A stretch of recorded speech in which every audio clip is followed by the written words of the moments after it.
This is Conservative to America. I'm your host, Cole Holcomb, giving news commentary from the best perspective, the conservative perspective. Today we have a ton of news stories to go through. Thank you guys for tuning in. We're going to start off now with a story on the Olympics. The Olympics has officially banned transgender athletes from competing against biological females. Man, this is wonderful news. It's simply about fairness. I don't care if you're Democrat, Republican, straight, gay, whatever you are. At the end of the day, this is purely if you're transgender, this is purely an act of fairness. There's nothing against this is discrimination against someone. It's purely fairness. We just want to make things fair because biological males are stronger than uh than biological females. It's just a fact. I'm not trying to be sexist, but that is a fact proven by science. Proven by science, biological males are bigger, they're taller than what your average female is, so it's fairer that way. Um, for some news now with communism taking over America's biggest cities. Biggest, and here's a key word here because Democrats try to act like, oh, well, communism taking over America. Socialism is taking over America. Look at how great this is, guys. And they're always trying to paint that picture that, like, oh, America's loving this. No, America is not loving it. It ain't like McDonald's. We ain't all loving it, okay? Let me tell you something about Seattle and New York. America's biggest and bluest cities. In Seattle, yet another communist has been elected mayor by a much smaller margin, I might add, than what it was in New York, but still has been elected mayor. Man, do the Democrats continue to dig themselves into a deeper hole. They're digging a well that eventually they're going to drown in, kind of, that they're going to fizzle out into. That communist is none other than Comrade Katie Wilson. Katie Wilson was elected on November the 2nd, I believe it was. Maybe it was, no, I'm sorry, not November the 2nd. It was, she was elected on November the 4th. The election was decided by less than 2,000 votes. The incumbent mayor just conceded today. But we will continue to watch this mayor as the year goes on, as next year comes, as we get closer and closer to the midterms to see how big of a hole is she digging for Seattle? How big of a hole is she digging for Washington State Democrats? How big of a hole is she digging for Democrats on the national level? Can we point to her and say, look at how terrible, look at what she's made Seattle into. This is what the Democrats will make America into. All I have to say on this topic is I'm going to end on this because, frankly, whenever you talk about Mom Dami and you talk about all the other communists, it's all the exact same stuff. Communism is communism is communism. It never changes. It always looks the same.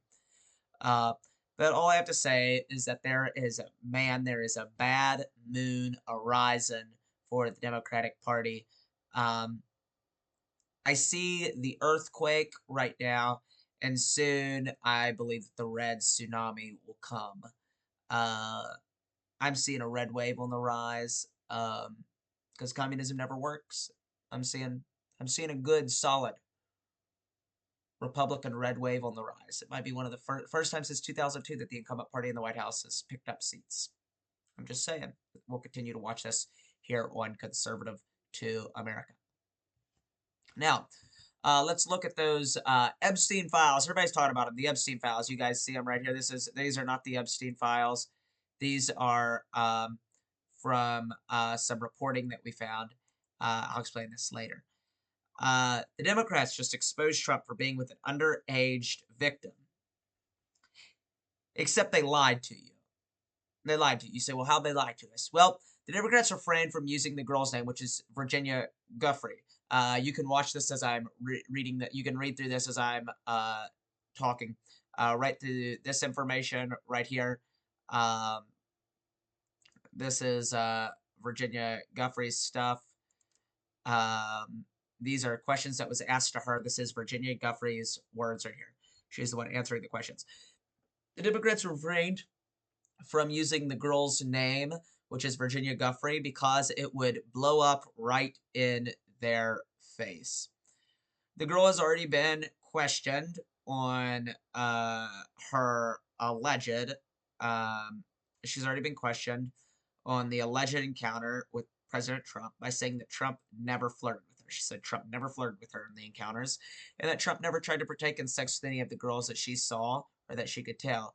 She even used the term with, well, yeah, Jeffrey always said that they were very close friends, and then they questioned her, well, did you ever see them hanging out? And I'll go back to that page this right here on this slide. It says, did you ever see Donald Trump at Jeffrey's home? She answers, not that I can remember. On his island? No, not that I can remember. In New Mexico? No, not that I can remember. In New York? Not that I can remember. So maybe what Jeffrey Epstein tried to paint off as a good friend, maybe it wasn't as close of a friend. Maybe it was Jeffrey wanted to be friends with Donald, and not so much Donald wanted to be friends with Jeffrey. That's speculation, though, so I'm not going to run with that like it's newsworthy evidence. Some people would, but anyways, it's terrible that the Democrats would make up a lie like that. But says that Trump never tried to partake in the sex name of the girls, is what she said. Once again, the Democrats have made up lies about Trump. They're trying to uproot his presidency, much like they did with the Russia collusion hoax.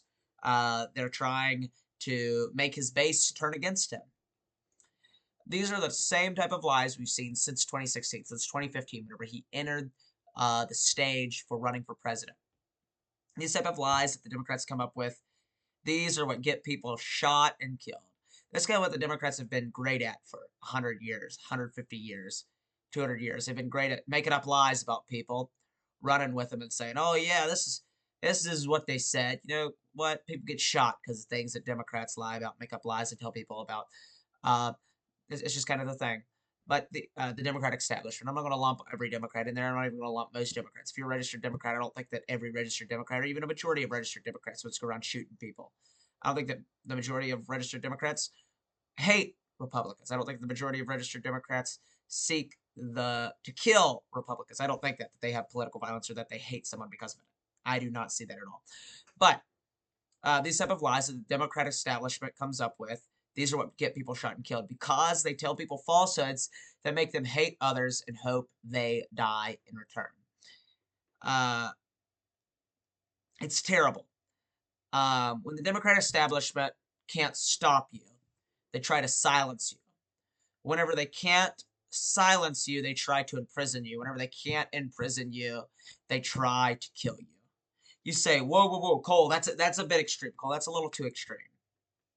Is it though? Is it? I don't think it is. I think it's really not that extreme.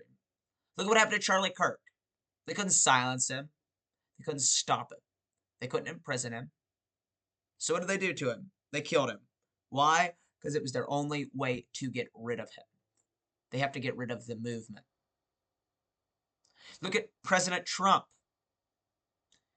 They tried to stop him. They tried to make sure he wouldn't get the Republican nomination by telling everybody, oh, no, there's no chance Donald Trump will ever win.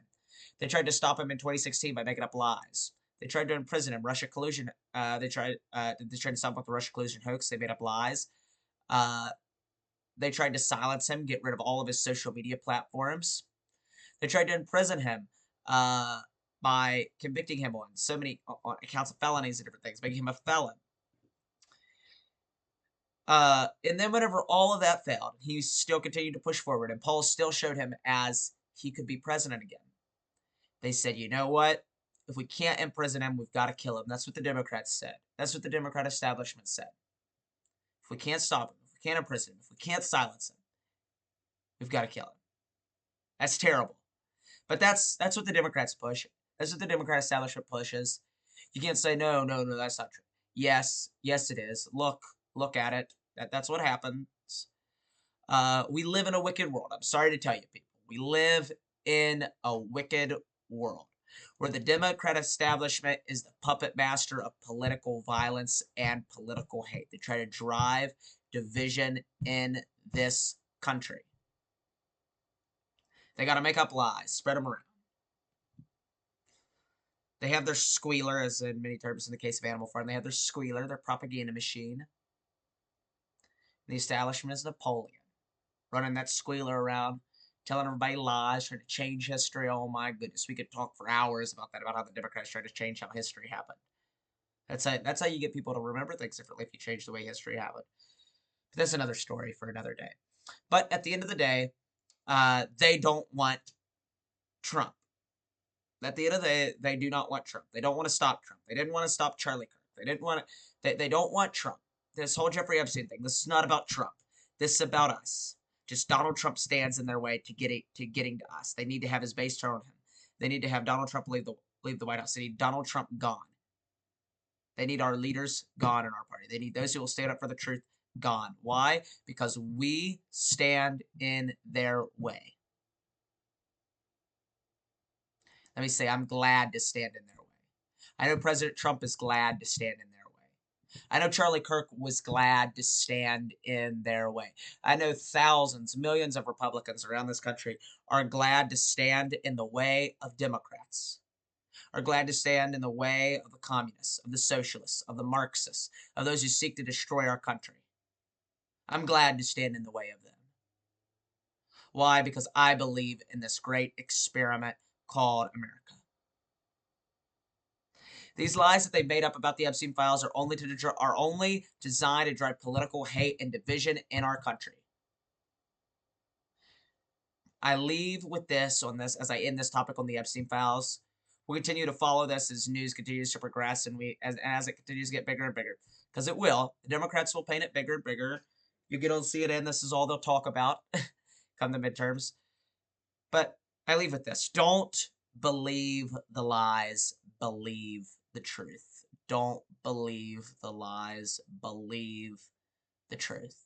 And where do we find the truth? We find the truth in God's word. But we also find the truth here on Conservative to America. We find the truth on conservative podcasts. We find the truth in evidence. I'm showing you the evidence. You will not find this on CNN. I'm showing you the evidence. Believe the truth. Study things. Go and check people out. See if what they're saying is right. Don't just believe everything you hear simply because somebody said, well, this is the truth. Because that's how lies get designed. That's how the Democrats take over. But let's now move on to the government shutdown as we leave this Jeffrey Epstein thing, but still staying in Congress. Let's now move on to the government shutdown. After 43 long days, the Democrats caved and the Republicans delivered. Our government is officially back open. Let's go. Come on, people. Let's go. Our government is officially back open. Now I'm going to start bragging on some Democrats now. Thanks to 8 Senate Democrats and 6 House Democrats, along with Republican senators and representatives in Congress, I give every single one of you and our great President Donald Trump, I give every single one of you a round of applause. Our government is reopened. I give a huge thanks to President Donald Trump for wasting no time in signing the bill immediately into law at the White House on Wednesday night after it was passed by the United States House and passed by the Senate. While the Democrat establishment went around this country whining and complaining, I want to remind every single person at the end of this shutdown, we've talked about it for shows that I don't think I really need to talk about it anymore. If you want to know information about the shutdown, go and watch the previous videos.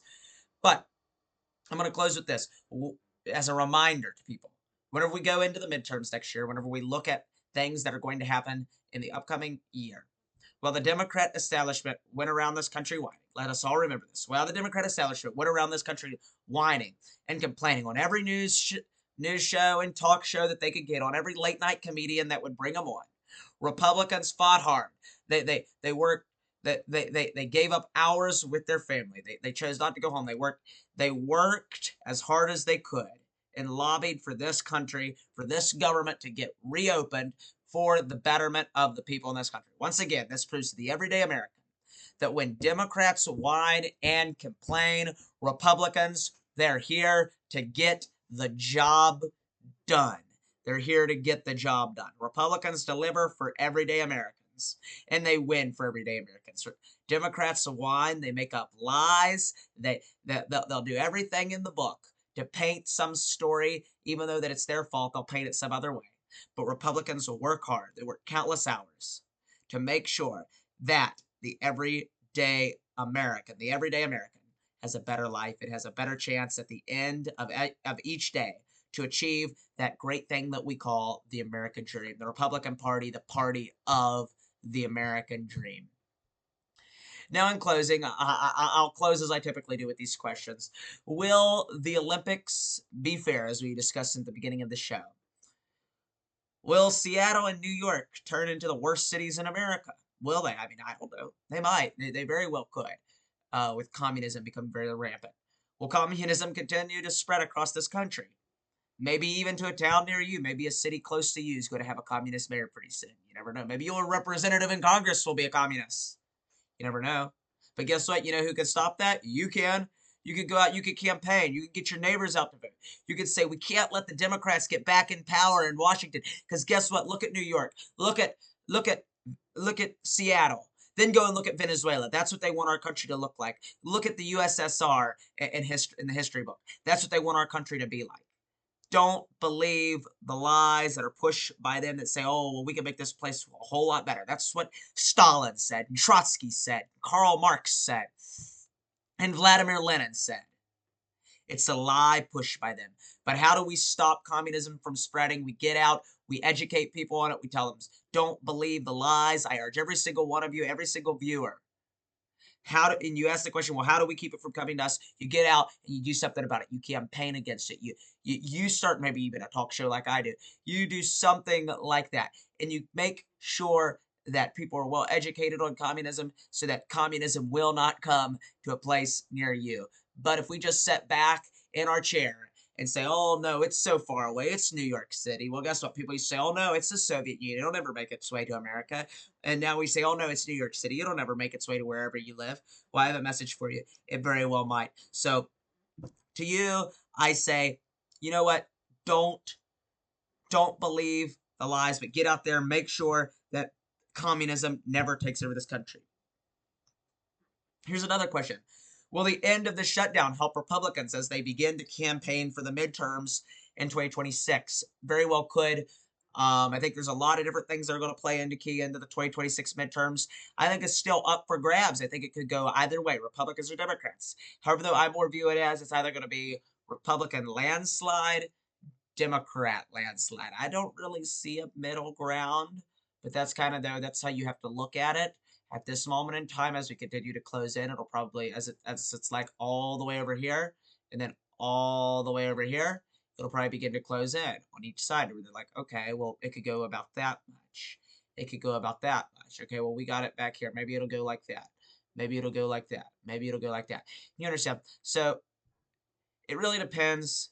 The closer we get to 2026, the more we'll know on it.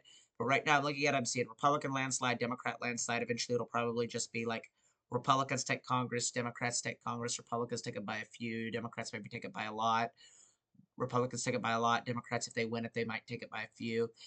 We'll continue to follow this. I know it's kind of confusing. We'll have multiple shows dedicated to just that topic in the coming months and in the future. So we'll continue to follow that as that story progresses, which it will. To say it, to think about it, the midterms are just months away now. Crazy to think about, but they're just months away. But to answer all those questions that I've asked, only time will answer those questions. Only time will tell. But we will bring to you here first from the best perspective. We'll bring to you here first conservative news from the best perspective. The conservative perspective. Continue to fight for freedom. Make sure never to give up for this great experiment we call America. This is Conservative to America. I'm your host, Cole Holcomb. Thank you. Have a good night.